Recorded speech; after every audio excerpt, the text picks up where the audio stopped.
Don't want to miss today. It is D-Day. It's been 72 days since KwaZulu-Natal Police Commissioner Nhlanhla Mkhwanazi stood before what was a sea of cameras in Durban and delivered allegations of corruption within South Africa's criminal justice system.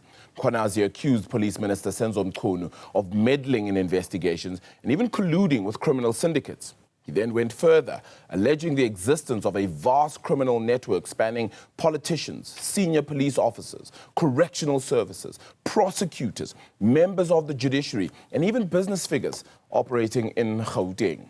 Those explosive claims prompted President Cyril Ramaphosa to establish that commission of inquiry, which begins its work today, with Mkhwanazi also taking the stand as the very first witness. Now, my colleague Iman Repeti, as well as Ziyanda Ngobo, join us live from Pretoria, where that sitting is indeed kicking off. Iman, the day has finally arrived. 72 days on, the Madlanga Commission of Inquiry begins its work. That 6th of July moment, a catalytic one in South Africa, Arabile, and it's led to where we are today. The Bridget Mabandla Justice College, you already see some police vehicles gathering here. This is where everyone will begin their journey into day one of the commission. We're going to walk through and show you exactly what that experience looks like as we walk through security, the security station here. There will be rigorous checks and balances for everyone that's coming in to ensure that the entire proceedings are handled in a way that is safe and secure for everyone, and that all eventualities have been catered for and taken care of. A number of our broadcasting colleagues are also here. They've set up their stations, and we're walking through to the area where we'll be broadcasting live for our viewers today. And this is always, Arabila, as you know, wanting to give our viewers an insider's take on how we conduct and how we do our work. Walking into our studio now, where the cameras will pick us up, and I'm joined by Jeremy Vearey, who is a retired or former Major General of the SAPS. So if there's anyone that understands what all of this means from an insider's, a once insider's perspective, Jeremy, that would be you. Why is this commission, more than any other commission we've had in South Africa, so critical and important?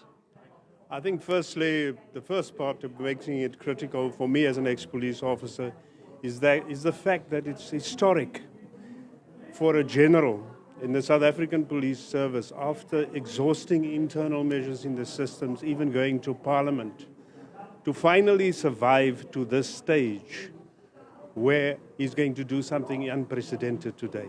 And what is that?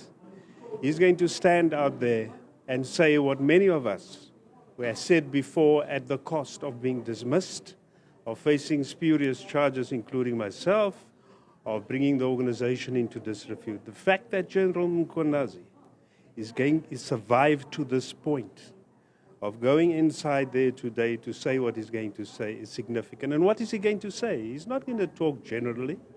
He's going to present evidence on what all of us know about corruption in the service, the extent of infiltration, and undue political influence, particularly, and criminal influence, to steer or sabotage investigations into political killings and also other criminal inquiries. Jeremy, there is a sense that, again, this moment is more gravitational than any other we've experienced in South Africa before. As we were preparing for all of this, we went back and did a deep dive into all of the commissions of inquiries that we've had in South Africa. And we begin with the TRC, of course, our seminal one, 1996, and everything that's flowed since then. You think Seriti arms deal, you think Nhlanhla, you think Vusi Pikoli and the NDPP and so on, and many others, Zondo, of course, Nugent and others. But somehow, this seems to be and feels to be a lot different to all of those. Yes, an insider triggered this. And that insider is a brave Lieutenant General Mkhwanazi. That's the first thing. You have not heard such a voice in the TRC. You have not heard such voices initiating something like that through what they say before. So that's firstly, and I think that's the significance of it. But at this particular moment, when we are suffering in this country from what I call the politics of organized crime, and there is such a thing, the interface between organized criminality and politics as it affects the South African Police Service and bedevils our work over the past few years, It's the first time that you're going to hear an insider voice speak on that. And to me, that is what South Africans need to know. Not in generalities, not in innuendo, not in any other fashion, but through people who speak from conviction inside the system and present evidence to support that conviction. I want to pick up on that very important piece, Jeremy, because the evidence. I've heard many analysts, of course you have a different perspective because you're from the inside, once insider, talk about South Africans being distrustful of the process. People have sanctified Mkhwanazi. We've seen marches in support of him in places like KwaZulu-Natal. He's got to bring those receipts. And this commission, unlike any other in its recommendations for prosecution and in its recommendations overall, has to hit a lot harder than commissions we have seen before. He's really got to step up to this plate, well galvanized by that body of evidence. You believe he has it? I trust that you have it, and I know him. I know he's systematic in when he makes an allegation.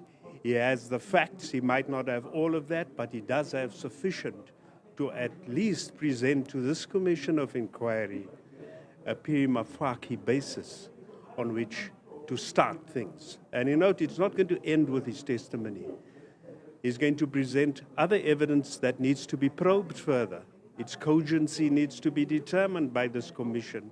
It might open up areas, and it will, way beyond what his trigger has unleashed. Given the role players that we've heard tied up in all of this, and we've already seen some chess pieces fall, the Deputy National Police Commissioner, the Minister of Police, in a sense, put to the side as this commission begins to do its work. So there are a lot of people, besides those I've mentioned, others that Mkhwanazi has mentioned, who have a lot to lose if things go his way and his allegations are borne, his claims are borne out. Are you concerned, besides what's happening in the room, for what happens externally to perhaps prevent all of this from going in the way that it's envisaged? And you would know it better because you, again, have a different line of sight to the rest of us. Firstly, General Mkhwanazi is not alone. We know what he faced as insiders, and there are many of us who will go the extra mile to ensure that he's protected thoroughly, to support him in many ways with information that he might not know, that we will make an effort to find, to ensure that he is protected throughout this particular process, even if it means it does not come from inside the state institutions who might be compromised. There are us, like myself, and others in the network outside, who will ensure that the risks that he will face will be mitigated. Jeremy, you've said a lot, and there's a lot I want to pick up on, and we'll get the opportunity to do that because we have you with us for the rest of our broadcast today. I hope that to the viewers at home, Arabile, that it gives you a sense of the gravity of this particular moment, this inquiry, above all other inquiries that we've had previously in South Africa. And we are front and center, ready to keep you connected to developments minute by minute. Back to you in studio.